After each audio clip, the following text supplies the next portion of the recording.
"Don't jump," said a struggling single dad pulling the girl from the bridge. She turned out to be a millionaire's daughter. Rain-slashed side was across the Brooklyn Bridge, carried by a wind that howled like a wounded thing. Street lights flickered, dim by fog. Midnight had drowned the city in silver gray shadows. Liam Carter tightened his grip on the small bundled figure in his arms. Emma, his 2-year-old daughter, lay against his chest, sound asleep, protected beneath the only dry thing he owned, his coat, wrapped tightly around her. His own shirt clung to his skin, soaked and freezing. A truck head through the downpour, head bowed against the wind. His shift had run late again. Another long walk home. Another night fighting to stay afloat. Then I saw her. At first, used a blur at the far edge of the bridge. A shape against the storm. A woman standing on the outer railing, barefoot, arms slightly out, dress clinging to her from like a ghost's skin. His pulse spiked. She was going to jump. Liam broke into a sprint, the weight of Emma hustling against his ribs. "Hey," he yelled, his voice torn away by the wind. "No, what?" The girl turned her head just as her foot slipped. She fell forward. Liam laughed. His hand closed around her wrist just in time. The momentum yanked him forward. His knee slammed into the iron railing with a sick crack, and he almost lost his grip. Emma cried out, hustled and afraid. Liam twisted, shielding her again as he struggled to hold on. The girl screamed, dangling above the churning river below, her other arm flailing, her hair whipped around her face, her soaked dress clinging like ice. Liam gritted his teeth, rain blinding him. His fingers slipped slightly, her skin was slick, the rain relentless. "Don't let go," he shouted, she cried out. "I can't. Your grip. I've got you," he said, his breath labored, voice trembling with effort. "Just don't move." She started to struggle, panicked, kicking instinctively. Each movement jerked her arm, loosened his hold. "Stop." Liam gasped. "You're sleeping. I didn't want this. I didn't mean to," she sobbed. "It's okay. I've got you. Please don't fight me." His arms burned. His knees ached. Rainwater ran down his face, into his eyes, his mouth. "I couldn't breathe." "Listen to me," he said, voice breaking with fatigue. "You don't have to do this. You don't have to end it here." Her hand began to slide in his. "No, no," he hissed. "Not yet, please." He risked everything, tightened his grip on Emma with one arm, and with the other dragged the girl up an inch, then another. She slipped again, screamed, sobbed. "Keep trying," he begged. "Don't stop. Don't give up. You don't know what I've lost." She choked out. "I have no one. I'm done pretending." "I know pain," Liam said, his voice strained. "I know the feeling of being hollow. I've lived it every day." Her hand trembled in his nearly free. "I lost my wife," he said. "I watched her die. I held our baby in one arm and watched my world burn down with the other." The girl froze. "I didn't think I could go on," he rasped. "But yet this little girl right here," he shifted Emma just enough for the woman to see the small, frightened face looking back at her. "She gave me a reason," Liam whispered. "Maybe you don't have one yet, but you will." "I can't feel my arm," she sobbed. "You're almost there," he groaned. "Just a little more, please." With a final surge of strength, Liam set Emma down on the wet walkway. The child cried, but didn't move. Liam then grabbed the girl with both hands and pulled, groaning, gasping, crying.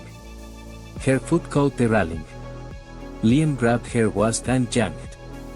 She collapsed into him, shaking violently, her sobs ripped away by the wind. He wrapped his arms around her, pulled her closer, his entire body trembling from exertion. Emma crawled into his lap, wet and confused. The three of them sat there, huddled under the storm. The girl cried into his chest, broken and breathless. "You saved me," she whispered. "I just reminded you," Liam said softly, his voice raw, "that you're still worth saving." They sat like that for a long moment, three souls soaked and breathless beneath the roar of the rain, hearts still beating. Finally, Liam pulled back and looked at her. "We can't stay here," he said gently. "Let's get you warm." She nodded, unable to speak, and together slowly they stood and walked away from the edge. The rain had slowed to a soft drizzle by the time Liam and Aurora reached the covered bush shelter at the end of the bridge. He eased her onto the bench, peeled off his soaked coat, and wrapped it around her trembling shoulders. Emma stirred in his arms, but stayed asleep, warm and dry against his chest. Aurora didn't speak. She clutched the coat tightly, eyes lowered, dripping hair stuck to her cheeks. Liam didn't press. He stood nearby, gently rocking Emma, staring out at the blurred lights of the city. His thoughts drifted, uninvited, to the fear. 1 year ago, sirens howled. Smoke blackened the sky. Flames bled from the windows of a Brooklyn apartment. Liam sprinted toward the building, air in his throat. Liam, her voice, Sarah's voice. She'd called minutes earlier. "Smelled smoke," said she was grabbing Emma, used a baby, and heading for the stairwell. Then silence.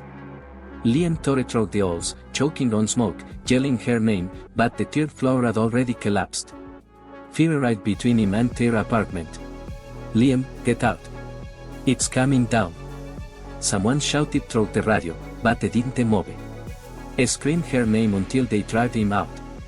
She never made it to the door. The coroner said, "Smoke inhalation.